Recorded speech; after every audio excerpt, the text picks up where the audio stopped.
So let's get started with our class. We are going to talk about the heart, the relationship between the soul and the heart. And why am I talking about it now?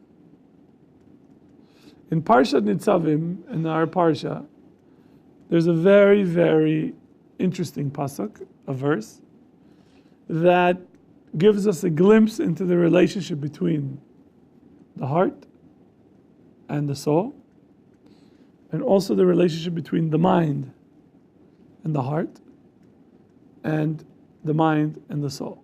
Okay? All of those terms are a bit vague, and we're going to leave them vague at this stage. They're going to become less vague or more clear as we continue. Cool. Now, when I talk about the heart, I don't mean a muscle that pumps blood through your body. No, that's the soul. The mind, I use the mind and use the brain because the brain is something else. I'm using concepts as opposed to physical entities in our body. When you say to somebody, you're number one in my heart, what does that mean? You've got the strongest emotional connection to that person. Biduk. When we talk about the heart, we are talking about emotions. When we talk about the mind, what are we talking about? Logic or understanding or thinking. When we talk about a soul, what are we talking about? The emotional. So many of the Makoros that we have, when they discuss the concept of a soul, we are dealing with what we would call what is the subconscious aspect of our being that we're not really fully aware of its effect on us, but everybody agrees it does have an effect. Everyone. There are things in the subconscious that affect us, and we're not aware how. So, al-pi the Torah, that is one way of viewing the neshama's functioning within our decision-making process. Okay, so in our parsha, what's the parsha this week for anybody who's playing? Nitzavim. Good. So listen to what Nitzavim says. Look at what the verse says. So Hashem begins, you are standing today, all of you, before Hashem your God, the heads of your tribesmen, your elders, your officers, the men of Israel, the children, the women, everybody's there. Okay? And then the Torah says, for you know how we dwelt in the land of Egypt and how we passed through the midst of the nations, right? Going through a little bit of the history. And then he says, our purpose is to serve God and not to serve the other nations. And then he says the following, listen to this. Perhaps there is among you a root flourishing with gall and wormwood, poison. And it will be that when he hears the words of this imprecations are fancy words for curses, he will bless himself in his heart, saying, peace will be with me, though I walk as my heart sees fit. That's what he says to himself. And then the Torah continues, thereby adding the watered upon the thirsty. It's a very ego comment to make. And it's basically saying that you're not anything to do with God. Okay. It's one way to look at it. I think you're not wrong. I think it's a very, very good start. Excellent. The Torah tells us that the person is going to say in his heart, "V'yitbarech belibo bilvavo le'emor shalom yehye li, ki b'shrirut libi elech." I will go according to my heart. And then what will happen to this person? Hashem will not be willing to forgive him. Yada, yada, yada, yada, continues the parsha. So, since this is, I don't know when they're going to play this on the internet, but this is time sensitive. This is the last Shabbos of the year.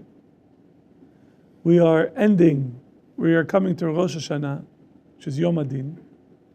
Zohar HaKadosh tells us that the pasuk that begins this parsha, Atem Nitzavim Hayom, is referring to Rosh Hashanah. That is what this parsha is reminding us. So I thought it would be a good place to start looking at the relationship between what the heart wants, what the mind says, and what the soul took an oath. Your neshama stood before the Kadosh Baruch Hu, says the Zohar on our parsha, Parashat Nitzavim, and took an oath to Hashem to follow the Torah. Took an oath. Then was put into this body, into a womb, and then it comes out after 9 months. And then you were raised, and now you're here. So, we're going to look at several ways of understanding the relationship and see how different Meforshim deal with this, and see what can we learn in our Avodat Hashem, in our getting prepared for Rosh Hashanah. How could that help us better understand the processes that are going inside of us? So says the Art Scroll commentary, because it's very, very precise, it's very good. Says the following on this verse, which by the way is the verse 18. Says the following: what does it mean, thereby adding the water upon the thirsty? So Rashi explains it's a metaphor. The water is a metaphor for shogeg. What's a shogeg? It's an accidental, unintentional sin, or chet. Right? What is a chet? Just so that we're all on the same page. Is it a sin that you know? Usually we say sin, but that's a shortcut. Transgression. If you're throwing your yarmulke, I didn't mean it. no, I'm kidding. I know. You have to, chet means to miss the mark. That's what the word means in Hebrew. To miss the mark. So al-khet is missing. Chet means to miss the mark. As a verb, it means to miss the mark. So what does it mean? Just think about this. We were created with a particular purpose. We need to use our skills, body, mind, everything that we have to meet that purpose. And when we go off track, chotim, we essentially miss the mark. Hashem wanted us to be here, we ended up here. And that has two effects. There's one effect that is a pgam that we cause ourselves. We damage an aspect of our spiritual self. And the other is there are implications that require punishment. Right? The Torah always tells us that if you do this, then there's going to be a punishment. The punishment and the damage are two separate things. How do you fix the spiritual damage? Anybody? Teshuva. Tshuva.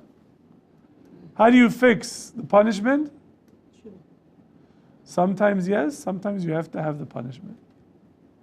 Like a person, let's say a person killed another person, chas v'shalom, and there's a beis din, and they find him guilty, and he says to the beis din, "I am sorry, I'm making tshuva, Will they say, okay, we're not going to kill you now? No. Why? Because he's still If the in the act. tshuva is repaired by the damage is There's a different repaired. type of teshuva. Teshuva is teshuva is if I say something bad to Jeff, right? Me and Jeff, I've said something bad to him. It was between me and God. When it's an actual act of like killing somebody or murdering somebody, that's something higher than teshuva, surely. Why? Because you've gone out and murdered. Can you somebody. fix the damage that you caused No. yourself You- through tshuva? Yeah, but you can't fix Yes. someone shooting. You can't fix killing somebody by shooting. Correct, but how's the punishment going to bring him back? Punishing the person is not going to change anything. It should hopefully prevent others from doing it in the future, Yeah. because otherwise they'll see there's no consequences. Oh, So you want to say that all punishments are for deterrence, not for your own good. No. So remember, Some cases. you don't have that excuse. But if you were in my class when we talked about the Rambam, that the Rambam says there are some sins that the tshuva is just tole the punishment until Yom Kippur. And there are some situations that the tshuva doesn't do everything until you have Yisurim. And some sins means that they're only going to be fully forgiven when you die. Somebody else about a fake thing to find you guilty. No, I'm just giving you even on a spiritual level. I gave example of that, so you gave me a good on deterrence. Maybe that's a good answer for that side. Rashi understands here that a person who does this, who says to his heart, right? He says he wants the unintentional sins, right? So he says the following, for example, because when a person has had too much to drink and becomes intoxicated, he may sin without being aware of what he's doing.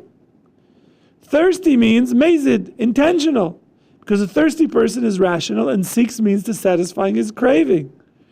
Thus the sense of the verse means the following, that only under normal circumstances does God treat the unintentional sins leniently. But when a person falls prey to the delusion that he is free to do as he pleases, God holds him responsible even for his unintentional sins. Why? Since they are the result of indifference to the gravity of the transgression. The punishment for those sins is then added to the punishment of the intentional sin.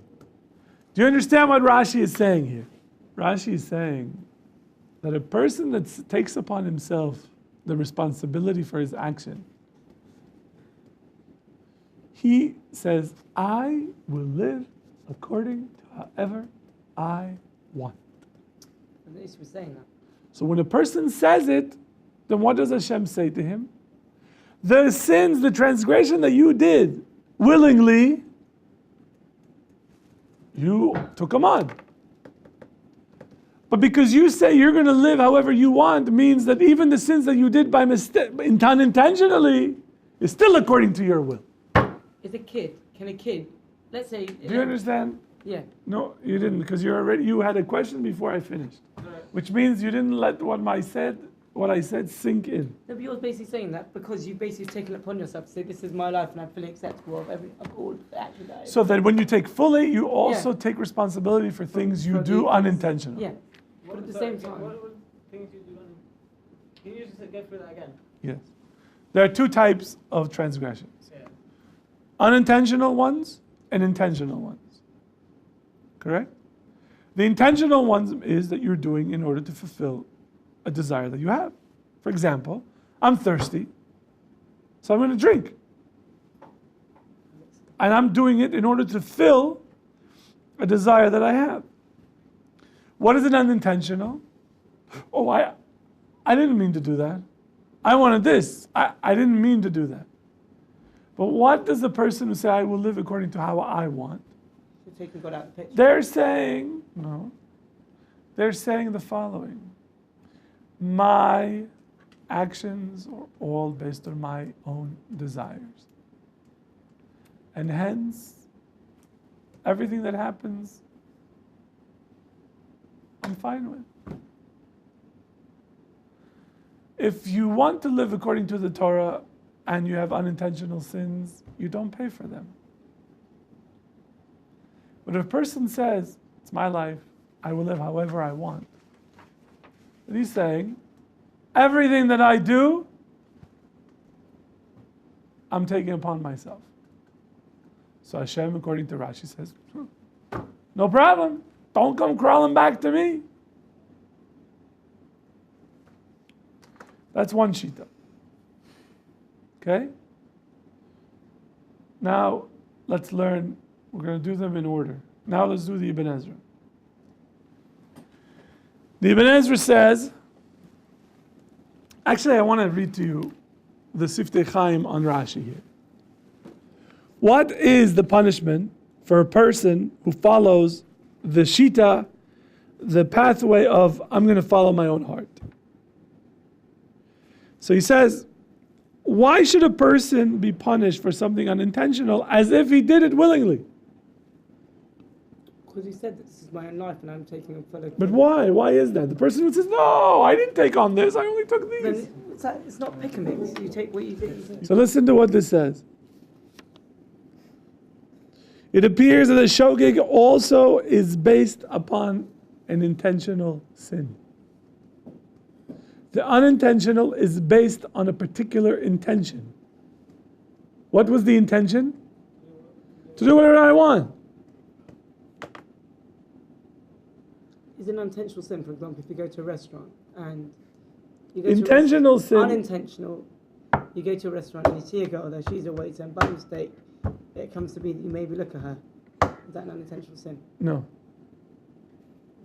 We didn't go into the restaurant to look at the girls, you came to eat the food. Yeah. But you saw the girl. But you don't need to eye her like, So what are you supposed to do? When you said, what food do you want? You just go, no, order it. Be a nice person. fine. You don't have to stare. I hear you. You know, you can be, hi, how are you? Hi, good, thank you. Can I please have, Yeah. the shawarma plate with extra fries and some ice in my drink? We don't have ice. No ice. Okay. Is it cold? What do you care? Drink. Okay. So he says, "Sharei be'emet b'chol shoygeg," in every shoygeg, in every unintentional sin, if you really think about it, about the heart of it, there's an aspect of mazid, of intentionality. Why? Because you weren't careful enough. Every accident has built in it certain amount of negligence. Correct? Otherwise it wouldn't be an accident. And that negligence is what? Accidental? It can't be that it's accidental. So that means that negligence is intentional. And when a guy drives a car, it crashes into another car. He says, what happened? Oh, no, I didn't see you. Because you were on the phone.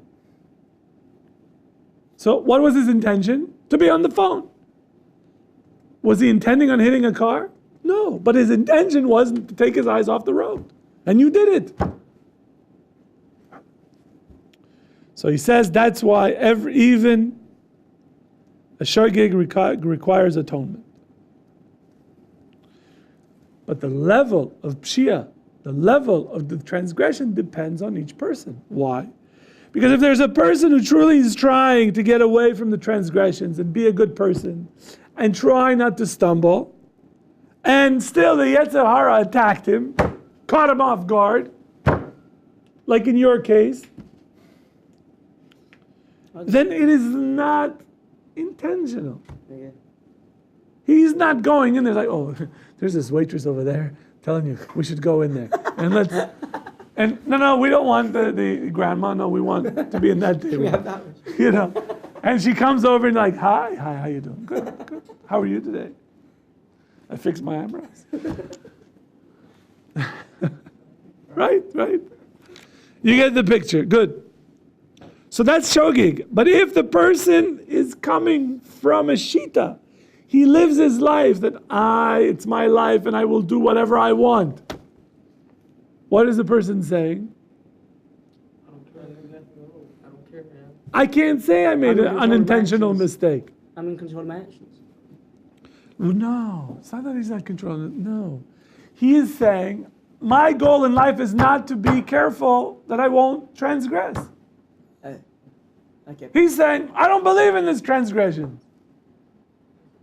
So there's no way to say that, okay, the guy is trying and he made a mistake.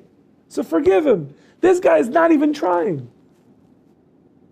If you get in a car, right? Mm-hmm. And you close your eyes and say, I'm going to drive by sound. Oh, okay, sorry. Right? Should that, when you hit a car, is that accidental? No. Why not? Because you got in the car thinking, oh, I'm going to drive with my eyes closed. That's the point. A person says, I'm going to live however I want. I'm going to follow my emotions, my heart. See the relation? That's why I was talking about the heart. Person says, the heart. I feel, I do. Boom. And I will still have peace. Everything will be good. Because my heart is in the right place. My heart tells me that I should go with him and run away and prance in the hills. Right? That's why all these Disney movies, the stories are terrible examples for girls. Like this guy, of Cinderella, there's like some guy will come with a horse and jump on top of the horse and run away. What? It's completely irresponsible. Irresponsible, yes. Right. And, the girl is in poison and he kisses her to get the apple out. Never heard of the Heimlich? Shouldn't that be a better message for movies? So the person says he lives always in a situation that he decides what to do. He doesn't have a mahalach. He always lives in a contradiction. Sometimes his mind tells him to go this way. Sometimes his mind tells him to go this way. His heart tells him to go this way. He's like a leaf in the wind. Oh, this is popular. I'll go get this. Oh, that's popular. iPhone 6. What do you need it for? Everyone's getting it. So what? How is that going to make you a better Jew? How's that going to make you a better human being? I'll be cool. Oh, okay. So what you're saying Of all the people who were cool, and you're not there yet because I'm in my age, I remember when I thought I was cool. And you look at photos and you're like, mullet? What was I thinking? Like tights with leggings and, socks on top of them. Like, what were they thinking? All these styles you're looking at, it's like, oh my God, look at this hair. Like Tina Turner hair, like hairspray and this. Who thought this was cool? It changes all the time. When a person goes according to Shrirut Libo, he has no backbone. Nothing to give him a plumb line. If this is where I need to be, this is how I need to live. This is how I will make this world a better place. This is the best way to use my resources. This is the best way to use all the parts of my body. So this is the pshat of Rashi here. That the Torah is saying when the person is going to say, I'm going to live my life according to however I want, Hashem says that all your transgressions are intentional. Because you are not trying. It's one thing if you're trying and not succeeding, then you're not trying at all. There's a difference. I always tell, just try. Try it. Remember, I was trying to teach my kids on how to jump off a diving board, and they didn't want to jump off it. I said, just try it. Just climb up. Climbed up. No, it's too scary. I want to come up. Then I got mad. That's what I did. I got them one by one, and like ducklings. 1, 2, 3, off, boom, boom, boom, boom, boom. And that was it. And they loved it. And I use this all the time with them. Did I tell you anything to do that I'm telling you, you'll be fine. Do you think I want to kill you? Yes, you told me last night. No, I didn't mean it that way. Now I want to look at the Ramban. There's an Ibn Ezra, but we probably cannot get into it. But the Ramban has something very, very good that I want to share with you.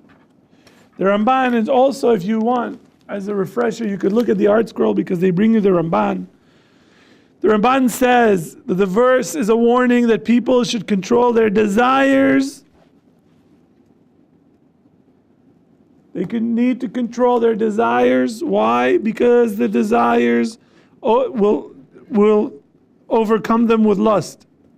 Once they give in to the curiosity to savor the forbidden, the craving becomes stronger and stronger until it requires ever newer and more exotic perversions to satisfy the craving. The sense of the verse is that someone should beware of the creeping addiction to transgressions. For if he sins when he is watered, when he is full, he doesn't have a very strong desire to sin, what is going to happen? The desire to sin is going to get stronger and stronger and stronger, and he's not going to be able to stop himself. And then the Ramban gives a case of a person that starts out with a beautiful girl and ends up with a sheep. You laugh. You laugh. But that's how the desires work. More and more and more and more and more, and there's no end to it.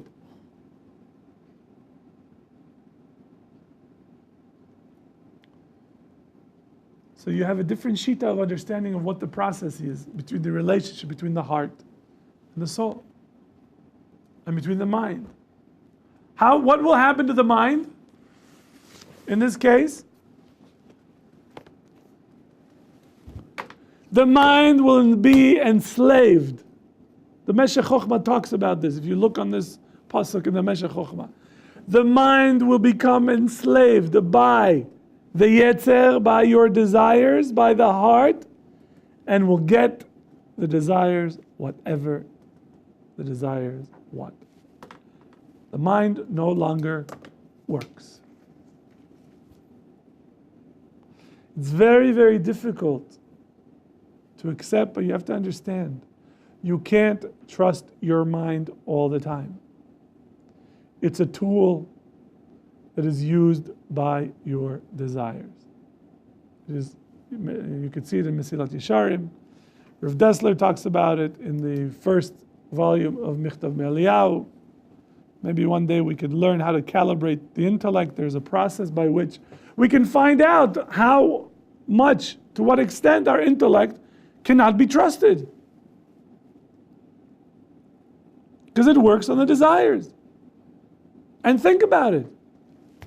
How do the pedophiles get all the kids that they get?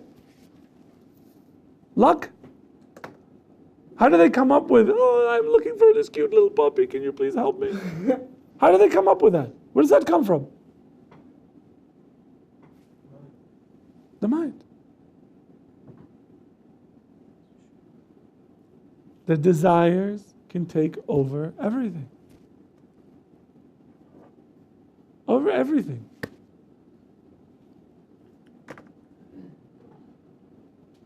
Questions? Okay. So the Ramban, he says that the person who follows his heart, listen to this lashon that he uses. She'im yemale nafsho. What is nefesh? So he will fill his soul with taivas. You could see that the heart then essentially can destroy the nefesh. B'ta'avat hashrirut hachazakot alav. Right? They're going to get stronger and stronger. And he's going to keep adding and adding. And even if he was filled with something, he will keep going and going. And that is the real problem. So, we've got just a little bit. I can make one more comment, which is the Orach Chaim. The Orach Chaim says here the following, that it's important that our heart and our mouth is one. Why is the mouth? Because that is the articulation of what you're thinking. The mouth is the articulation of what the person is thinking. En anu olchim ela achar machshavat halev. So he says you have to be very careful that it doesn't become rooted in you. That it takes a hold, rooted, these desires, rooted in us, and then once they're rooted in, what do? They grow. They need to feed themselves. And they grow, and they grow, and they grow. And it becomes very, very difficult to undo it. So on this last Shabbos, Parashat Nitzavim, we have an opportunity to be aware of the internal conflicts that we have, that we see that the Torah is reminding us, warning us. What type of life do you want to live? You're going to stand before Hashem on Rosh Hashanah, and He's going to ask you, not on the conscious side, on the unconscious side. What do you want? What type of life do you want? You want to go according to your heart? Or do you want to go to what I want you to live? 2 doors. Chaim v'mavet. Good and evil. Make the right choice, guys. See you at 3 o'clock.